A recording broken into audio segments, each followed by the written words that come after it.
أعزائي المشاهدين، السلام عليكم ورحمة الله وبركاته. أهلا وسهلا بيكم في حلقة جديدة من وصفة سهلة مع أحمد. أنا أحمد محمود. النهاردة حلقة أنا متأكد إن في ناس كتير قوي هتحب تسمعها. الحلقة دي مشكلتنا إن إحنا اتربينا على مفاهيم غلط بالنسبة للتغذية. النهاردة جايين نكشف يعني سر من أسرار التغذية السليمة. اعذروني النهاردة الفيديو من غير مونتاج، وهيبقى سريع وهيبقى دسم شوية، فبرضه إيه يعني اعذرونا لو اتلخبطنا في الكلام معاكم. حلقتنا النهارده عن المشروب اللي كنا اتربينا عليه من زمان ولحد دلوقتي ناس كتيره قوي بتروح الجيم بتشربه، اللي هي كاسه الحليب او كاسه اللبن والبيضه النيه.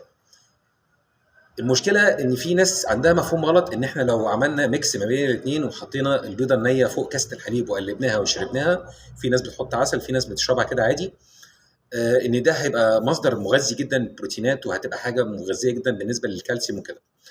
هيبقى فيها مشكلتين، ومشكلتين اخطر من بعض.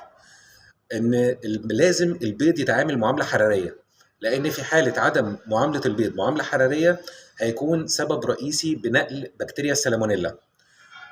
بكتيريا السالمونيلا عياذا بالله دي ممكن تؤدي لفشل كلوي في ثانيه، يعني ممكن في ظرف 3 ساعات او 6 ساعات بتؤدي لفشل كلوي تام.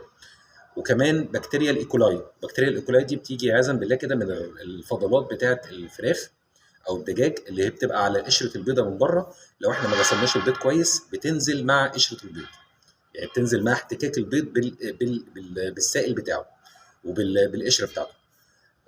فنصيحه، لو احنا عايزين نستفيد باقصى استفاده بدون ما يحصل لنا اي ضرر، نحاول نعامل البيض معامله حراريه الاول.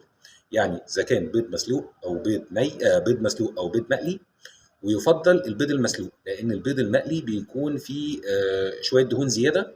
فاحنا يا ريت نبعد، لو احنا بقى عايزين نشتغل بقى نظام دايت كويس فنشتغل على البيض المسلوق ونشتغل على كاسه الحليب.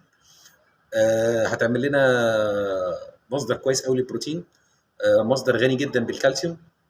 طبعا احنا عارفين ان كده كده البيض بيعزز الكوليسترول النافع، وكمان بيقلل الكوليسترول الضار في الجسم. فنصيحه هي بيضتين، ما تزودش عن كده في اليوم، يعني ما تزودش وتقول طب انا هاكل بيض في الثلاث وجبات، لا ما ينفعش. هي تبتدي الصبح ببيضتين مع كاسه حليب، هيبقى زي الفل، هتديك معدل حرق كويس قوي طول اليوم، وهتديك مصدر حلو قوي للكالسيوم، وهتديك مصدر حلو جدا للبروتين، وهتفيدك افاده تامه. احب اهنيك لو انت فضلت معايا لحد الدقيقه دي في الفيديو، ويا ريت لايك وشير وسبسكرايب منك، واشوفكم دايما على خير.